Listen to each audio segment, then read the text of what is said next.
ஜீவனுள்ள நாட்களெல்லாம் இயேசுவுக்காய் வாழ்வோம். இருப்பது ஒரு வாழ்வு, அதை அவருக்கு கொடுத்திடுவோம். பாருமா, ஜீவனுள்ள நாட்களெல்லாம் இயேசுவுக்காய் வாழ்வோம். இருப்பது ஒரு வாழ்வு, அதை அவருக்கு கொடுத்திடுவோம். வாழ்ந்திடுவோம், நாம் வாழ்ந்திடுவோம், இயேசுவுக்காக வாழ்ந்திடுவோம். வாழ்ந்திடுவோம், நாம் வாழ்ந்திடுவோம், இயேசுவுக்காக வாழ்ந்திடுவோம். ஜீவனுள்ள நாட்களெல்லாம் இயேசுவுக்காய் வாழ்வோம். இருப்பது ஒரு வாழ்வு, அதை அவருக்கு கொடுத்திடுவோம். இயேசுவும் கணக்காய் வாழாமல் அவர் நமக்காய் தானே வாழ்ந்தாரே. இயேசுவும் கணக்காய் வாழாமல் அவர் நமக்காய் தானே வாழ்ந்தாரே. உயிரையும் கூட நமக்கு தந்தாரே. இதற்கு பதிலா என்ன செய்வோமே?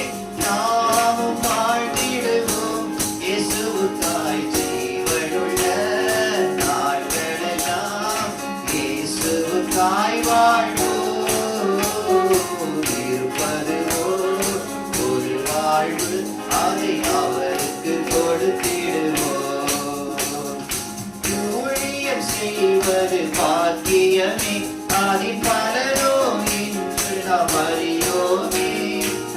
ஊழியம் செய்வது பாக்கியமே, அதின் பலனோ இன்று நாம் அறியோமே.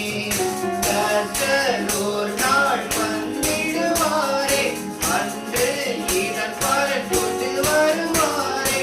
கண்டு மகிழ்ந்திடுவோம், துள்ளிடுவோம். ஜீவனுள்ள நாட்களெல்லாம் இயேசுவுக்காய் வாழ்வோம். இருப்பது ஒரு வாழ்வு, கொடுத்திடுவோம். யாரோ செய்யட்டும் எனக்கென்ன, நான் நலமாயிருந்தால் அது போதும். யாரோ செய்யட்டும் எனக்கென்ன, நான் நலமாயிருந்தால் அது போதும். என்றே சுயமாய் வாழ்வதினாலே பின்னால் நீயும் மறந்திடுவாயே. என்றே உணர்ந்தாயோ இன்றே வா. ஜீவனுள்ள நாட்களெல்லாம் இயேசுவுக்காய் வாழ்வோம். இருப்பது ஒரு வாழ்வு, அதை அவருக்கு கொடுத்திடுவோம். உலகத்தையே சொந்தமாக்கினாலும் அதனாலே லாபம் ஒன்றுமில்லையே. உலகத்தையே சொந்தமாக்கினாலும் அதனாலே லாபம் ஒன்றுமில்லையே. இயேசுவுக்காய் நீ எதை செய்தாயோ அதுவே உனக்கு உதவிடும் என்று ஓயாது உழைத்திடுவோம். இயேசுவுக்காய் ஜீவனுள்ள கரங்களை தட்டி உற்சாகமாய் நல்ல கரங்களை தட்டுவோமா? வாழ்வோம்.